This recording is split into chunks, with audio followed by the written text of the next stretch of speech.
Hello friends.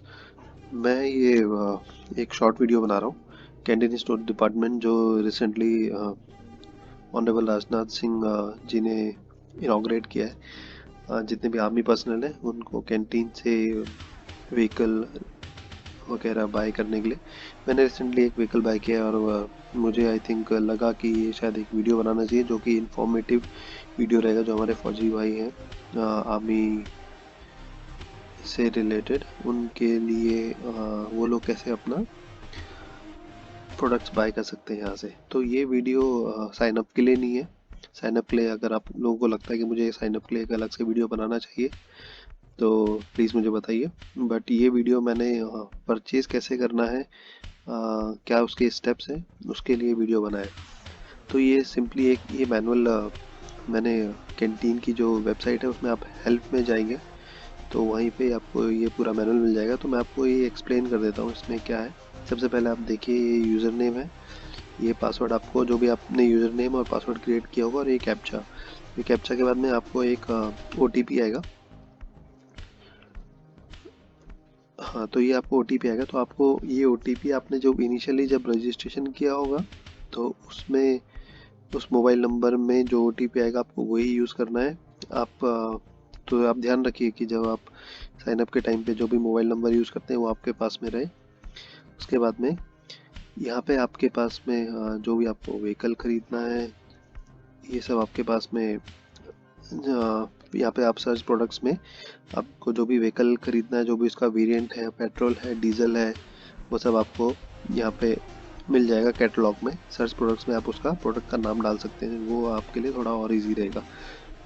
ये आपने किया। उसके बाद में जो नेक्स्ट स्टेप है, अगर आपको ये फॉर एग्जांपल यहाँ पे मारुति विटारा ब्रेजा VXI आप लोगों को लेना है, ये आपने इसमें व्यू में क्लिक करेंगे। व्यू में जाने के बाद में ये आपको सब कुछ दिखा देगा, इसका क्या डिटेल है। 5 लाख इसकी जो रेंज है, आई थिंक ये स्टेट वाइज रेंज होती है, 544,813, 546,790। तो आप यहाँ पे कलर सेलेक्ट कीजिए, जोन सेलेक्ट कीजिए। जोन में आपका जो भी आपका स्टेट है वो आ जाएगा। स्टेट में फिर आपका जो डीलर है, आपके स्टेट में कितने डीलर हैं जो ये कार देते हैं, तो वो उनका नाम आ जाएगा। और फिर ये डिपो डिपो और फिर ये URC, जो भी आपका URC जहाँ से भी आपको ये LS ऑर्डर मिलेगा वो आपको URC सिलेक्ट करनी है। ठीक है। तो मोस्टली ये वीडियो जो रिटायर्ड एक्स सर्विसमैन है उनके लिए आई थिंक ज़्यादा बेनिफिशियल रहेगा। बट आई थिंक जो भी सर्विंग पर्सनल है उनके लिए भी इतना कोई मेजर डिफरेंस नहीं है। बट क्योंकि मेरे डैड आर्मी रिटायर्ड थे तो मैंने एज ए रिटायर्ड पर्सन जो प्रोसेस है वो देखा है। सो आई थिंक हाँ, ये सब आपके लिए। नेक्स्ट आपको अगर डीलर देखना है कौन से डीलर हैं ये सब, आप URC कौन कौन सी हैं वो आप URC में जा सकते हैं, उसका URC का एड्रेस। तो आई थिंक ये आप ज़रूर कंफर्म कीजिए कि आपका URC जो है वो कौन सा URC आपके लिए नज़दीकी URC है। और जो भी आपका या तो एक्स सर्विसमैन के लिए जो सैनिक कल्याण बोर्ड है वो आई थिंक आपको यहाँ पे सिलेक्ट करना पड़ेगा, जो भी उस URC का नाम होता है। तो ये चीज़ें हैं। और फिर आप आई थिंक ये फिर जो एलिजिबिलिटी वैलिडेशन है, हर एक रैंक से रिलेटेड एक एक गाड़ी, उसकी प्राइस रेंज है, आपके रैंक के अनुसार आपको कौन सी गाड़ी मिलेगी, ये सब चीज़ें हैं। फिर आई थिंक ये JCO ऑफिसर पे लेवल और जो बाकी अदर्स हैं उनके लिए डिफाइंड है पे लेवल। तो आपको आपको उसी हिसाब से वो दिखा देगा कि आप एक गाड़ी लेने के लिए एलिजिबल है या नहीं है। ये बहुत ही हाँ, आई थिंक ये फिर आपका जो भी है एलिजिबिलिटी आपने उसको मीट किया है। फिर आई थिंक ये सारी डिटेल जब आप ऊपर देंगे तो लेफ्ट साइड में नीचे ये जब आप उसको चेकआउट करेंगे तो आपको ये सारी डिटेल्स दिखेंगी जो आपने ऑलरेडी प्री फिल्ड डिटेल्स है। इसमें आपको कुछ चेंजेस नहीं कर सकते हैं क्योंकि आपने जब ये साइन अप किया था तो ये डिटेल्स ऑलरेडी आपको दिखेंगी लेफ्ट साइड में। तो ये आपका जो भी है PPO number, pan number, army mobile number ये सेम ही रखिएगा, प्लीज़ इसे चेंज मत करना। और आई थिंक हाँ, अब बात करते हैं डॉक्यूमेंट्स की। ये एक थोड़ा सा इम्पोर्टेंट स्टेप है। तो इसमें आपको क्या करना है, मोस्टली इसमें जो फील्ड चेंज करने के लिए होते हैं वो पे लेवल होता है। तो आपको आई थिंक वो जो ऊपर पे लेवल दिखाया था ये वाला, तो इसमें आपको पे लेवल जो है वो सिलेक्ट करना है। और जो भी आपका टाउन है, मोस्टली आप ट्राई कीजिए कि जो आपके आधार कार्ड या कोई भी एक आईडी प्रूफ में जो एड्रेस है वो आप यहाँ पे डालिएगा। और फिर आई थिंक ये जो भी मेंशन डॉक्यूमेंट्स है, कैंटीन कार्ड, मैंने जो फॉर्म भरा था उसमें मुझे कैंटीन कार्ड का ऑप्शन नहीं था, पता नहीं अभी ये शायद मैनुअल पुराना है या क्या है, I am not sure. But मैंने जो डॉक्यूमेंट्स फिल किए थे, जो स्कैन करके अपलोड किए थे, वो पेन कॉपी था, अवेलेबिलिटी सर्टिफिकेट जो आपको डीलर से मिलेगा। आप डीलर को बोलिएगा कि मुझे कैंटीन के अवेलेबिलिटी सर्टिफिकेट चाहिए तो आपको देंगे। पीपीओ या फिर डिस्चार्ज बुक या तो रिलीज ऑर्डर, आप इनमें से कोई सा भी डॉक्यूमेंट जो आपके पास हो वो आप अपलोड कर सकते हैं। और एक लास्ट पेंशन स्लिप। सो मैंने लास्ट पेंशन स्लिप में जो मेरा अकाउंट, जो सेविंग बैंक अकाउंट जिसमें मेरा पेंशन आता है, उसका मैंने एक स्टेटमेंट निकाल दिया था उस पर्टिकुलर डेट का, जिस दिन मेरा पेंशन आता है। वो मैंने फिर एक स्टेटमेंट लगा के मैंने यहाँ पे अपलोड कर दिया था। और बात आती है ये पीपीओ डिस्चार्ज बुक की। तो इसमें भी जो आपको पीपीओ जो मिलता है उसको स्कैन कीजिए अच्छे से, बिकॉज अगर आपके डॉक्यूमेंट जो है अच्छे से स्कैन नहीं होगा, लाइट नहीं होगा, एज इन शार्प नहीं होगा, तो मे भी शायद डिपॉजिट को रिजेक्ट कर सकता है। सो प्लीज़ मेक श्योर कि आप ये जो भी आप स्कैन कर रहे हैं वो बहुत ही क्लियर हो। उसके बाद में आता है आपका अगर आपने लोन लिया है या नहीं लिया है, और आपका मोड ऑफ पेमेंट क्या रहेगा। तो मैंने किसी प्रकार का कोई लोन नहीं लिया था, तो मैंने इसको नो किया था। और फिर मोड ऑफ पेमेंट उसी हिसाब से फिर डायरेक्ट बैंक सॉरी, मैंने फिर ऑनलाइन पेमेंट किया था। तो यहाँ पे नो, और फिर ऑनलाइन पेमेंट। आई थिंक जो जिन लोगों ने लोन लिया है वो यहाँ पे यस करेंगे, और फिर उनको जो भी है वो लोन का जो डिमांड नंबर। ओके, सो ये नेक्स्ट स्टेप, सॉरी, तो ये नेक्स्ट स्टेप आ जाता है आपका जो टोटल कॉस्ट है, और ये आपका मॉडल नंबर होता है जो आपका आई थिंक जो डीलर, सॉरी, ये आपका डिमांड नंबर है। ये आपका डिमांड नंबर है, जो आपने जो डिमांड क्रिएट किया है वह उसका ये डिमांड नंबर है। और एक मैं छोटी सी चीज़ आपको और बताना चाहूँगा, यहाँ पे जो इसका यहाँ पे आप देखेंगे जो SKU है 64224, ये आपका मेक श्योर कीजिए कि ये SKU 244 और यहाँ पे जो प्राइस है 546790, ये दोनों के दोनों आपके जो अवेलेबिलिटी सर्टिफिकेट है उसमें मेंशन हो। यहाँ पे जो आपका अवेलेबिलिटी सर्टिफिकेट है तो उसमें जो प्राइस जो यहाँ पे जो मेंशन है, राइट, ये जो प्राइस है 721,826, डीलर आपको वही प्राइस मेंशन करे। और सेम उसी में ही आपका जो मॉडल नंबर होता है जो कि मैंने आपको यहाँ पे दिखाया है, ये SKU जो आप जो नंबर है या SKU या तो ये मैन्युफैक्चर कोड, इनमें से दोनों में से कोई एक है, तो ये आपका जो है वो सेम रहना चाहिए जो अवेलेबिलिटी सर्टिफिकेट है। उसके बाद में फिर बात करते हैं पेमेंट की। तो पेमेंट में ये देखिए आपको डीलर प्राइस मेंशन करना पड़ेगा। ये यहाँ पे ये लोग ये भी बता रहे हैं कि आपका जो डीलर प्राइस है और ये प्राइस आपका सेम रहने वाला है। इसमें ये थोड़ा सा आई थिंक ₹1 का डिफरेंस इसलिए है क्योंकि इसमें कुछ जो चार्जेस होते हैं नेट बैंकिंग के वो थोड़े से डिफरेंट रहते हैं।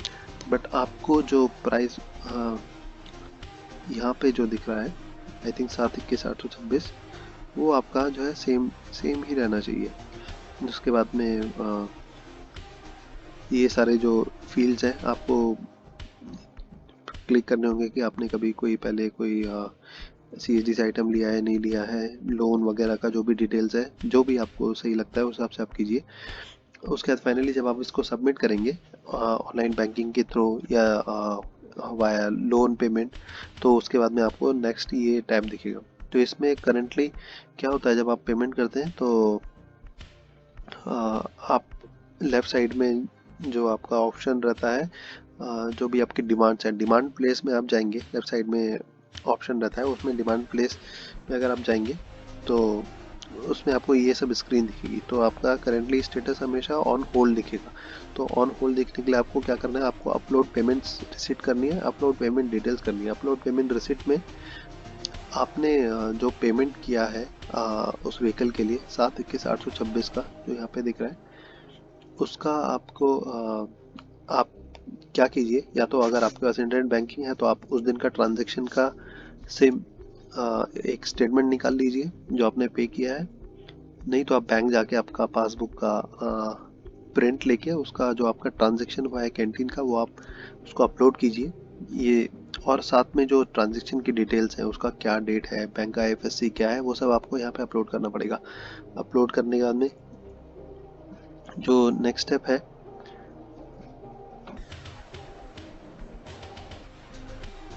यहाँ पे आपको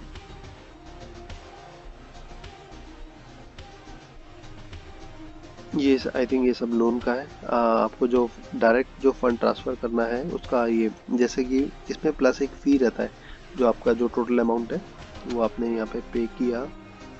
ये सब आपका जो नॉर्मल जो मोड ऑफ पेमेंट जो है वो डिफरेंट है। नेट बैंकिंग है, ICICI का नेट बैंकिंग है, आप credit card, in fact credit card से भी पे कर सकते हैं, जो जो भी आपको वैलिड लगता है। उसके बाद में फिर आई थिंक ये सारी चीज़ें हैं जो आपको ध्यान में रखनी है। उसके बाद में जब आपको पेमेंट हो जाता है तो यहाँ पे आपको जो है स्टेटस वो दिखेगा प्रोसेसिंग में दिखने के बाद में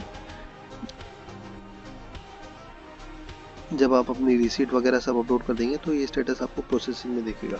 तो मेरा भी ये प्रोसेसिंग में था, और आई थिंक ये डेफिनेशन उन्होंने दी हुई है कि उसका क्या मतलब है।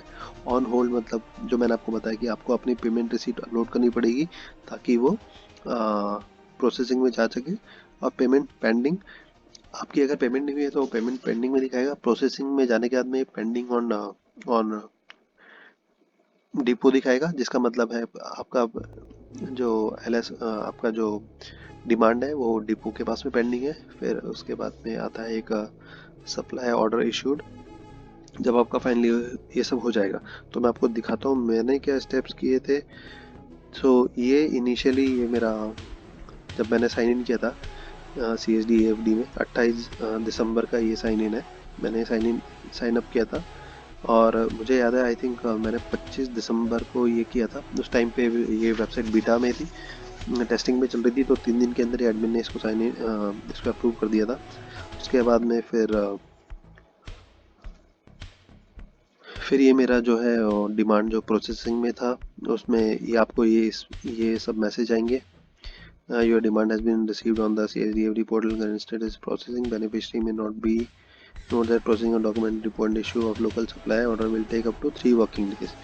तो ये 13 जनवरी का है। जब मैंने ये जनवरी 13 का जो कि आपको डेट दिख रही है, मैंने उस दिन ये डिमांड प्लेस किया था, प्रोसेसिंग में था। उसके बाद में जैसे कि मैंने आपको बोला, मैंने अपनी पेमेंट रिसीट अपलोड नहीं की थी तो वो स्टेटस होल्ड पे चला गया था। आप भी अपनी पेमेंट रिसीट अपलोड करेंगे तो उसके बाद में फिर फाइनली जब मैंने अपनी पेमेंट रिसीट अपलोड की तो फिर मुझे इस प्रकार का ये ईमेल आ गया, सॉरी ये मैसेज आ गया, both payment receipt and payment details are saved. सो आपको ये प्रोसेसिंग मतलब अभी ये करंटली डिपो के पास में है।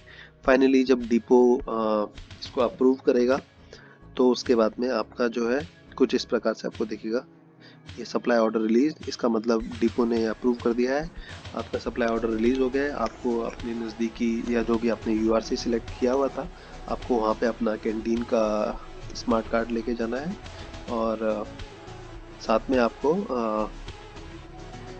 अपना जो भी कोटेशन सर्टिफिकेट डीलर के द्वारा मिलता है आपको वो लेके जाना है, और URC आपका स्मार्ट कार्ड में वो व्हीकल या जो भी आपने ऑर्डर प्लेस किया था वो काटेगा और आपको LS ऑर्डर मिल जाएगा। सो आई थिंक ये बहुत ही सिंपल प्रोसेस तो नहीं है, but I think with time लोगों को थोड़ा समझ आएगा। अभी आई थिंक ये प्रोसेस थोड़ा सा नया है, तो मुझे काफ़ी लोगों ने इसके बारे में सवाल पूछे थे, तो मुझे लगा मैं एक इंफॉर्मेटिव यूट्यूब का एक वीडियो बनाऊंगा, और जो लोग मुझसे सवाल पूछ रहे हैं मैं उनको भी ये लिंक शेयर करूंगा। सो आई थिंक इसमें जो एक मेजर सवाल है लोगों का वो है इंडेंट फॉर्म का, कि हम लोग इंडेंट फॉर्म आपका रिक्वायरमेंट है या नहीं है। सो मैं पर्सनली बताऊँ तो मैंने इंडियन फॉर्म नहीं दिया था, बट आई थिंक वो डिपेंड करता है डिपो टू डिपो और यूआरसी टू यूआरसी, वो लोग कैसे इसको देखना चाहते हैं। सो बिकॉज सारी डिटेल्स आपकी ऑलरेडी ऑनलाइन है, आपने सब कुछ भरा हुआ है, आप सब कुछ एक्नॉलेज कर रहे हैं, सर्टिफाई कर रहे हैं कि जो भी मैंने सब कुछ डिटेल्स दी है वो बेस्ट ऑफ माई नॉलेज है। सो आई थिंक मेरे हिसाब से जो रीजनेबल है वो इंसिडेंट जो आपका इंडेंट फॉर्म है उसकी रिक्वायरमेंट नहीं है, बट आई थिंक ये आप अपने डिपो से या यूआरसी से चेक कर सकते हैं।